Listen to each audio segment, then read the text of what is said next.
What's going on, guys? Welcome to this video of Aussie English. Today I want to talk to you not about guns but about an awesome way to improve your English. Okay, so this is a sneaky little idea that I've had for a little while, and I have finally summoned up the courage to do it in Portuguese. Anyway, let's get into it.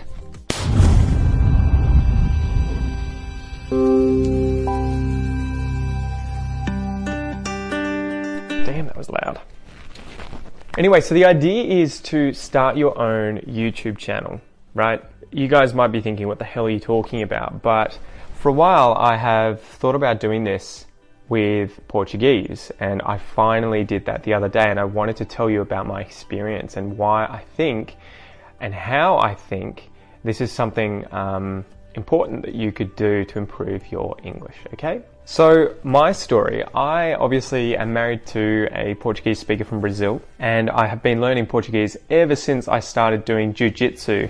So probably about 5 years now, maybe a bit more on and off, although only more recently did I start really taking Portuguese seriously and actively studying it and trying to speak it in the house as often as possible with my wife. And we're doing this because we're having a kid, we're having a son in about 3 months in June, and I want him to learn Portuguese so he can communicate with his family back in Brazil, and I want us to be speaking Portuguese in the house so, you know, he can learn English elsewhere.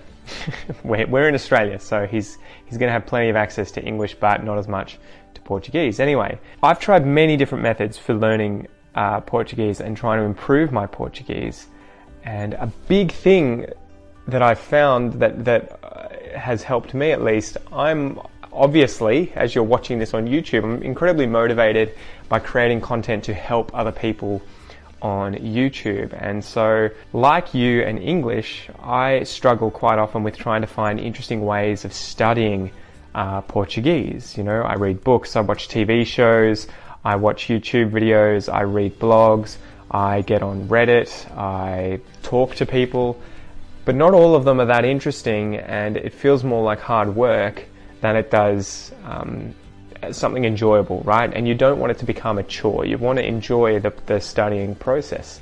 So the biggest thing is, obviously, when you're studying English, my advice is always, what do you enjoy doing in your native language, whether it's reading, watching TV, listening to podcasts, etc., that you can then do in English and switch that across, right? So I really like podcasts. I create a podcast called Aussie English. Obviously, I like podcasts. So I listen to a lot of podcasts in Portuguese, or at least I try to. I like to watch a lot of TV series. So instead of watching these in English, I'm trying to do that in Portuguese now. I'm watching The Mechanism at the moment, or Mecanismo, about corruption in Brazil.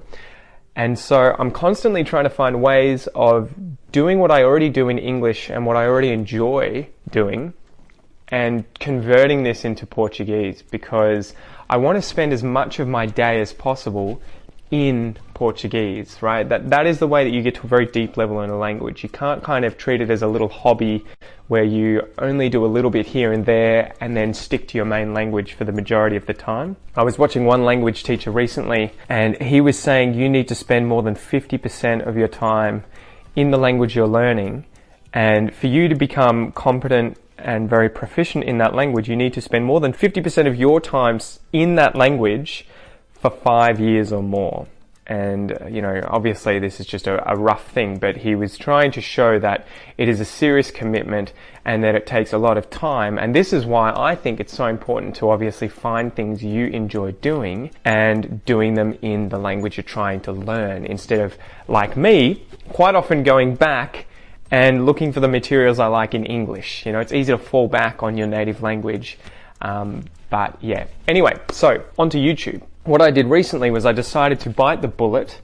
I decided to finally do what I'd been planning to do and start a channel in Portuguese where I only speak Portuguese, or at least I speak Portuguese, but I teach English in this channel, right? And so obviously I'm passionate about teaching English.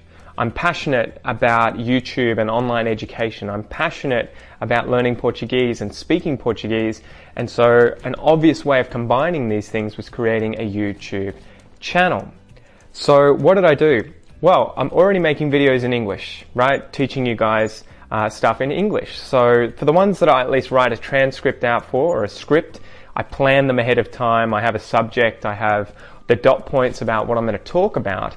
I decided that I would do this for Portuguese as well. Now when I make a video in English teaching you on Aussie English, I'm going to try and do the equivalent, at least, not these kinds of videos, but for the videos where I have them planned out, I'm going to do it in Portuguese as well. And I found this really, really difficult, but really rewarding and very productive, because I have to think about the subject I want to teach. I have to write the transcript in Portuguese. I have to then check the writing that I have written to see that it's hopefully as correct as possible. Although obviously I have Kel here who I can do that with.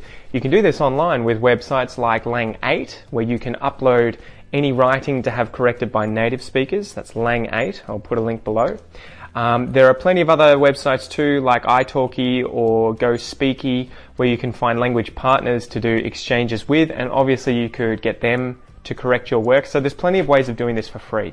That's why that's not an excuse, okay? And even if you get it wrong, even if it's not perfect, which a lot of my stuff, I've done one video. My first video was definitely not perfect, but it was as close to perfect as it could be. And so that is what I think is really helpful for me and my Portuguese. I have to plan the video, I have to write the video, I have to correct the writing, and then I have to film it.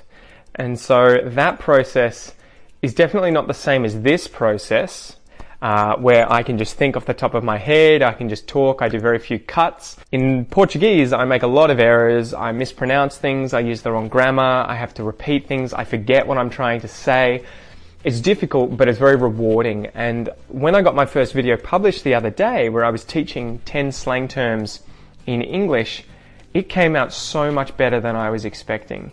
And I only got good feedback from people. I think partly because Brazilians are so nice. So they were very kind, saying you speak incredibly well.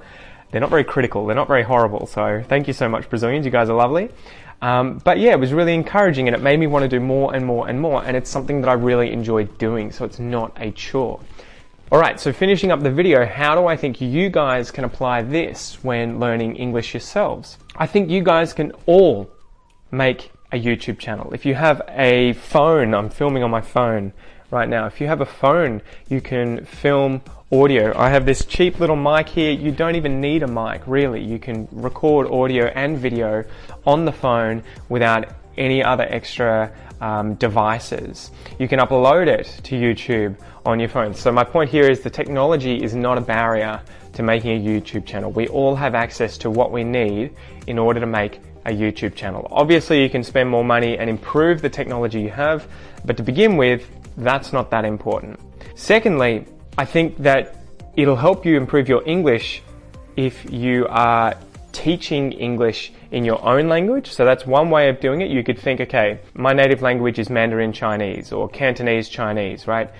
I want to create a channel where I teach the English that I'm currently learning, right? Or maybe I'm showing Australian English. Maybe I am interviewing Australians and translating the interviews into my native language. So there's plenty of ways where you can make those videos bilingual. And so you can bridge the gap, right, between obviously learning that language and not necessarily being really proficient and doing most of it in your language, but still talking about English. And you can go all the way to creating the video primarily in English. So yeah, I think you guys can definitely do that. It doesn't have to obviously be teaching English. It can be about any kind of hobbies that you have, any interests that you have. Maybe you get on YouTube, you create these videos and you don't even publish them publicly. You could have them private, but the process of making the videos is what I think is really going to help your English, right? It's that time to reflect and think about what you want to talk about, to plan what you want to talk about, to then have to talk about that thing and speak and practice your speaking skills. And then editing it all, analyzing it again. What can I do better? What could I do next time? What did I do really well? And I should, give myself a pat on the back. So that's it. That's effectively it, guys. I think you could all start YouTube channels if you want tomorrow, if it's something you're interested in, if you've been thinking about it for a while, bite the bullet.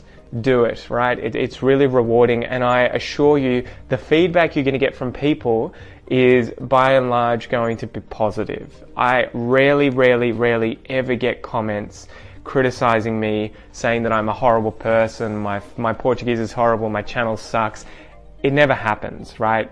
People generally aren't horrible. They want to support you, they want to help you, they want to give you a pat on the back, they want to encourage you.